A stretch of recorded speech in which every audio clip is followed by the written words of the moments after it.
মাননীয় স্পিকার, মাননীয় সংসদ সদস্য জনাব জয়নুল আবেদিন ফারুক এমপি এর রাজধানীর অভিজাত এলাকায় আবাসিক ভবন, রেস্টুরেন্ট ও ক্যাফের আড়ালে গড়ে ওঠা সীসা বার বন্ধের বিষয়ে যদি কোনো সুনির্দিষ্ট প্রস্তাবনা মতামত থাকে তিনি তা আমাদেরকে অবগত করলে সে বিষয়ে আমরা প্রয়োজনীয় ব্যবস্থা গ্রহণ করার প্রতিশ্রুতি দিচ্ছি। মাননীয় স্পিকার, আপনাকে ধন্যবাদ। এ বিষয়ে শুধু একটা লাইন অ্যাড করতে চাই, এটা তো সীসা বার।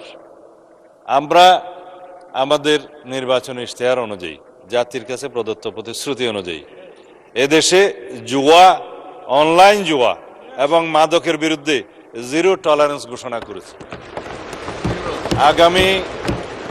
আগামী 30 এপ্রিলের পরে, এই মহান সংসদের সেশন শেষ হওয়ার পরে আমরা সমন্বিতভাবে এ বিষয়ে সারা দেশে একটি সুসমন্বিত অভিযান পরিচালনা করব। মাননীয় স্পিকার, এই দেশের যুব সমাজকে রক্ষা করার জন্য এর কোনো বিকল্প নাই। মাননীয় স্পিকার, আপনাকে ধন্যবাদ।